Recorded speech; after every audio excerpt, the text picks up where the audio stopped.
Good morning students. Solid state chapter का आपका next topic Bragg's equation जो कि बहुत इंपॉर्टेंट है वो हम आज स्टार्ट करने जा रहे हैं। तो स्टूडेंट्स, किसी भी क्रिस्टल की एक्सटर्नल स्ट्रक्चर को हम देख सकते हैं बाय यूजिंग माइक्रोस्कोप यूज़ करके हम उसकी एक्सटर्नल स्ट्रक्चर तो आराम से देख सकते हैं, ठीक है। लेकिन किसी भी क्रिस्टल की इंटरनल स्ट्रक्चर हम कैसे देख सकते हैं? इंटरनल स्ट्रक्चर का मतलब क्या है कि उस क्रिस्टल के अंदर जो एटम्स अरेंज हैं वो कैसे अरेंज हैं, किस पोजीशन पे हैं। तो उसको स्टडी करने के लिए हम एक्सरेज का यूज़ करते हैं, ठीक है। हम अब जो टॉपिक स्टार्ट करने जा रहे हैं वो यही है कि X-ray diffraction by crystals, study of the internal structure, ठीक है। किसी भी क्रिस्टल की इंटरनल स्ट्रक्चर को स्टडी करने के लिए हम बेसिकली क्या करते हैं, उसके ऊपर एक्सरेज डालते हैं, ठीक है। एक्सरेज जब उस क्रिस्टल के अंदर जो एटम्स होते हैं उनसे स्ट्राइक करती है तो उनसे रिफ्लेक्ट करने के बाद जब वो बाहर आती है तो उससे हमें क्या मिलता है, एक डायफ्रैक्शन पैटर्न मिलता है, जिसको स्टडी करके हम ये पता करते हैं कि उसके क्रिस्टल के अंदर जो एटम्स हैं वो कैसे अरेंज हैं, ठीक है। तो यहाँ पे इंटरनल स्ट्रक्चर को स्टडी कर रहे हैं हम बाय यूजिंग एक्स रेज। उसके लिए हमारे पास जो एक इम्पॉर्टेंट मेथड है वो क्या है, ब्रैग्स मेथड। अब ब्रैग्स मेथड के अंदर हम क्या कर रहे हैं, यहाँ पे हम देखो कोई भी क्रिस्टल ले रहे हैं, ठीक है। क्रिस्टल के अंदर आपको पता है कि डिफरेंट प्लेन्स होते हैं, ठीक है। हमने यहाँ पे ये सपोज कर लिया कि हमारे पास यहाँ पे सपोज कर लो प्लेन्स लिए हैं हमने किसी भी क्रिस्टल के अंदर, जिसको हम किससे रिप्रेजेंट कर रहे हैं, X dash, Y dash and Z dash, ठीक है।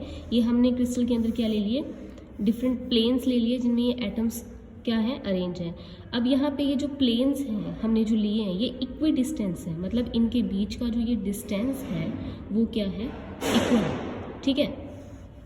अब देखो हमें यहाँ पे क्या स्टडी करना है, इंटरनल स्ट्रक्चर। उसके लिए हम क्या करेंगे, एक्सरेज इंसिडेंट करेंगे, ठीक है, इस क्रिस्टल के ऊपर। तो हमने क्या किया, हमने बीम ऑफ एक्सरे को इंसिडेंट किया, ठीक है।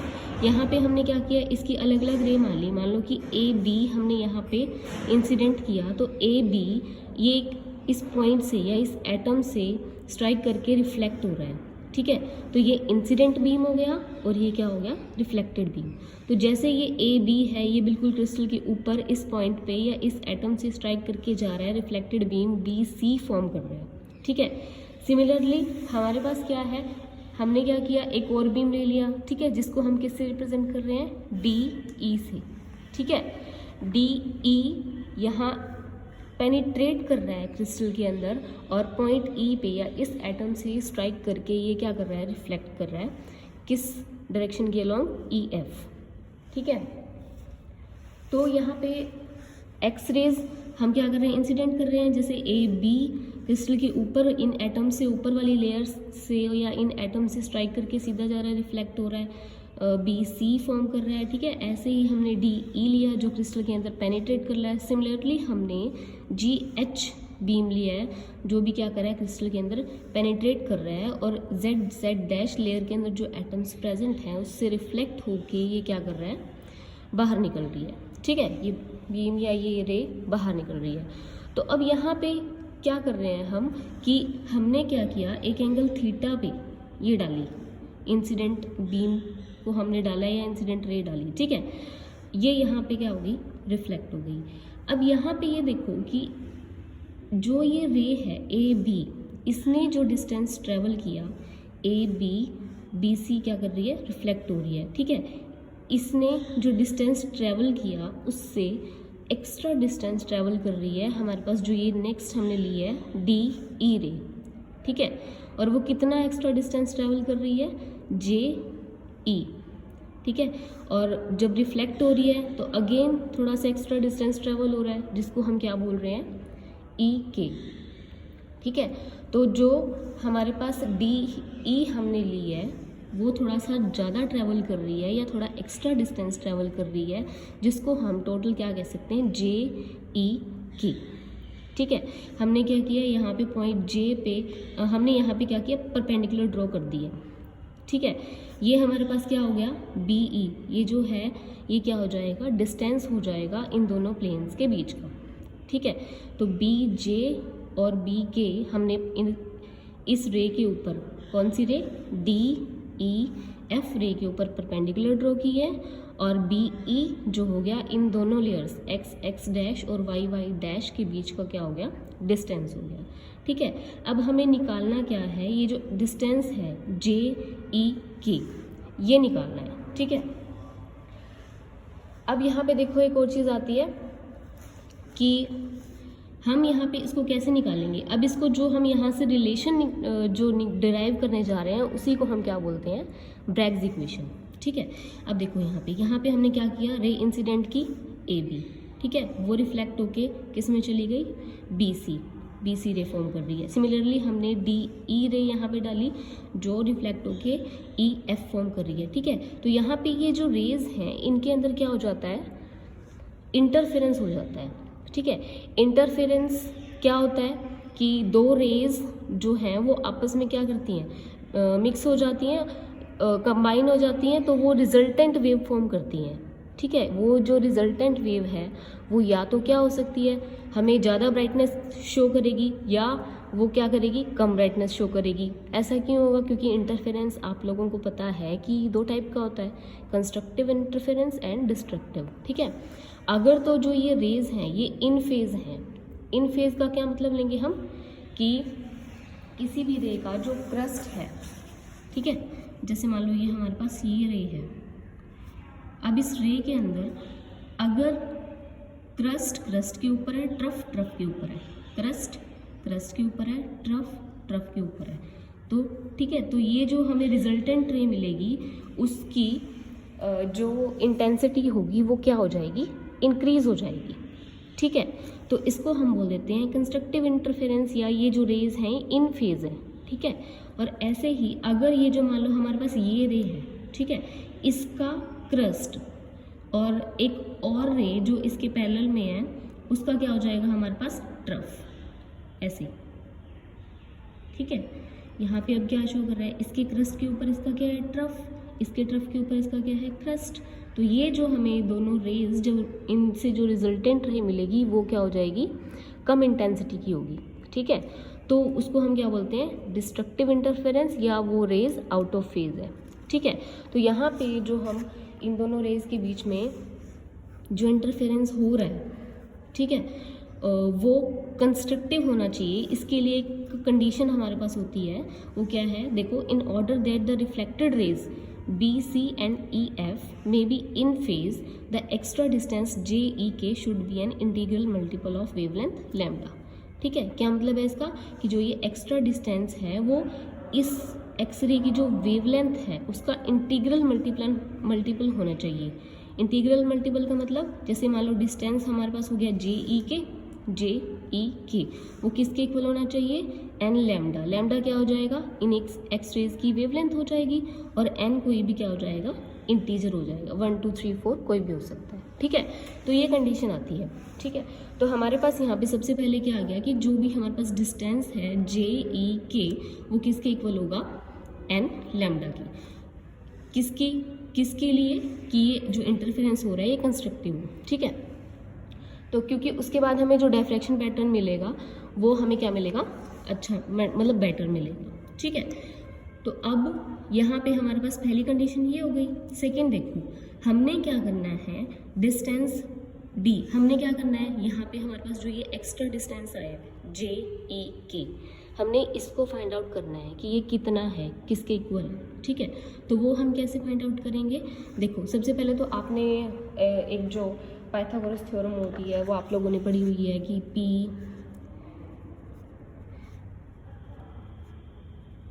ठीक है, यहाँ पे हमने क्या करना है, साइन थीटा फाइंड आउट करना है, और साइन आप लोगों को पता है कि किसके इक्वल होता है, P/H के।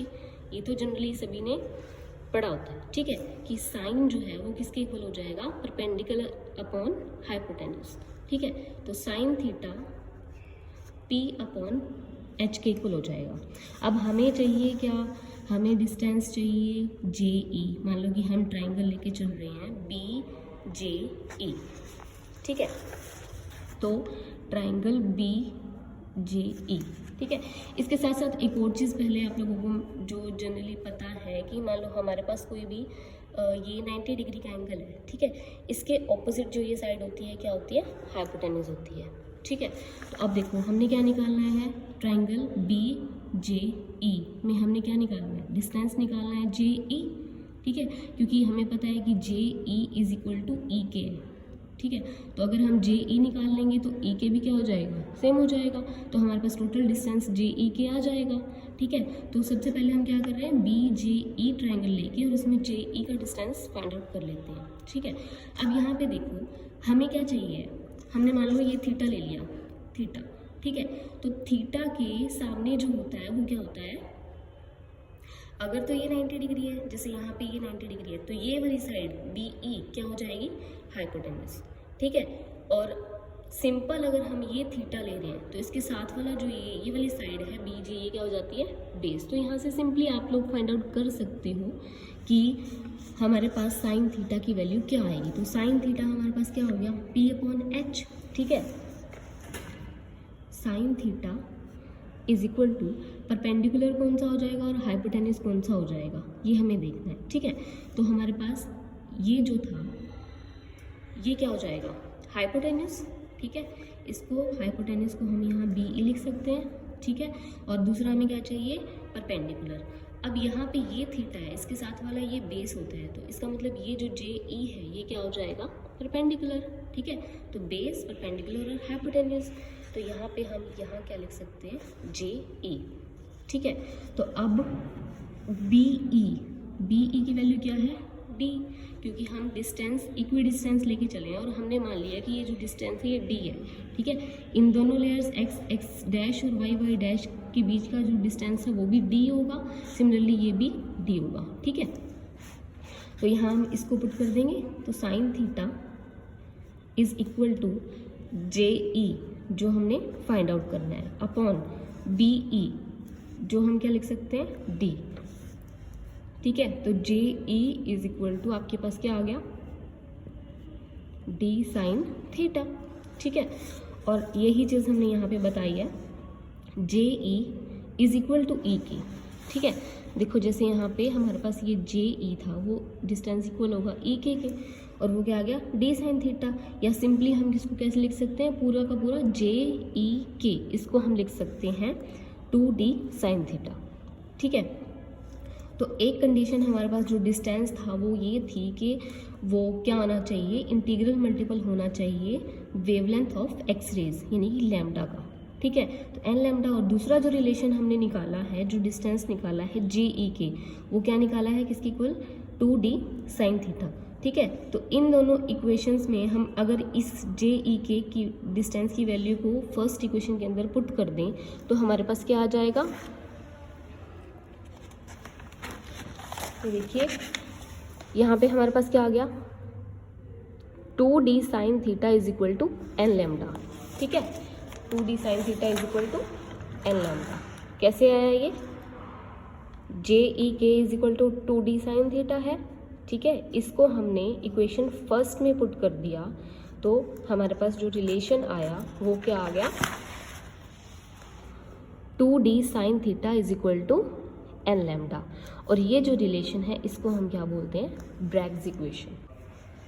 स्टूडेंट्स, एक मेथड किसी भी क्रिस्टल की इंटरनल स्ट्रक्चर को स्टडी करने का तो होता है ब्रैग्स इक्वेशन, ठीक है, जो हम ऑलरेडी देख चुके हैं।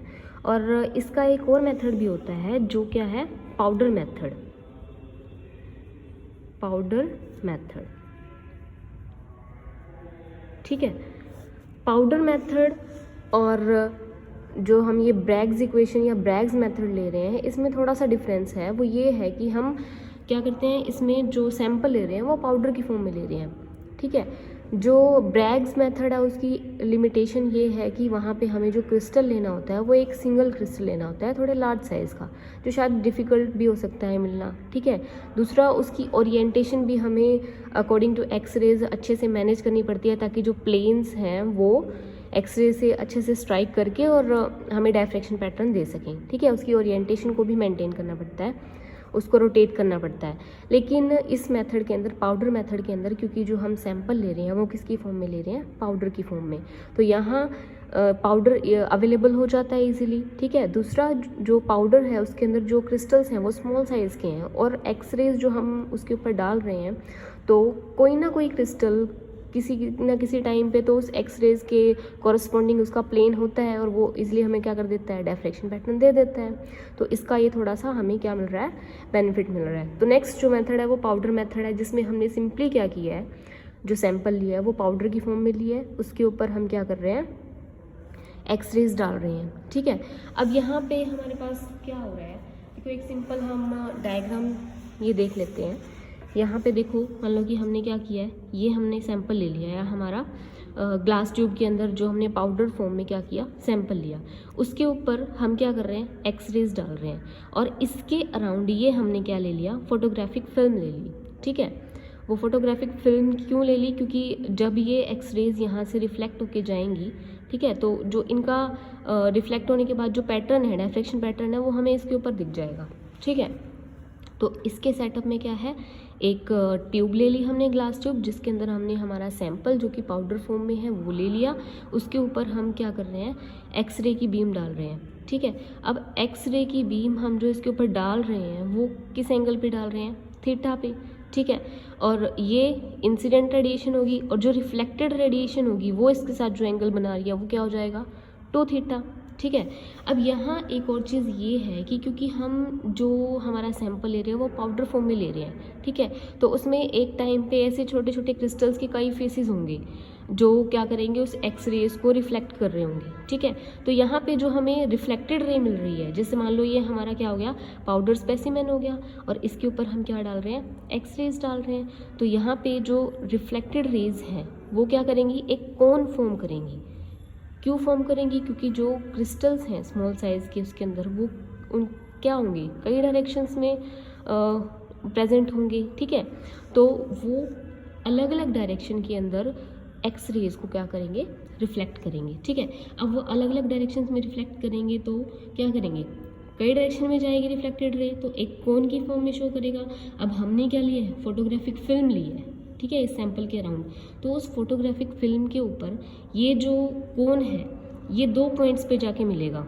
ठीक है, तो हमें क्या मिलेगा, ये एक आर्क की फॉर्म में शो होगा यहाँ पे, जैसे आप यहाँ पे देख सकते हैं कि मान लो कि हमने ये एक एग्जांपल लिया है कि एक मान लो ऐसे कोन फॉर्म हो रहा है। ठीक है, हमने एक्सरेज डाली, ये रिफ्लेक्ट हो रही हैं, रिफ्लेक्ट होने के बाद ये क्या कर रही है, ऐसे कॉन फॉर्म कर रही है। अभी इस कॉन का ये जो ये वाला पार्ट है, ठीक है, ये क्या करेगा, फोटोग्राफिक फिल्म के ऊपर एक आर्क फॉर्म करेगा।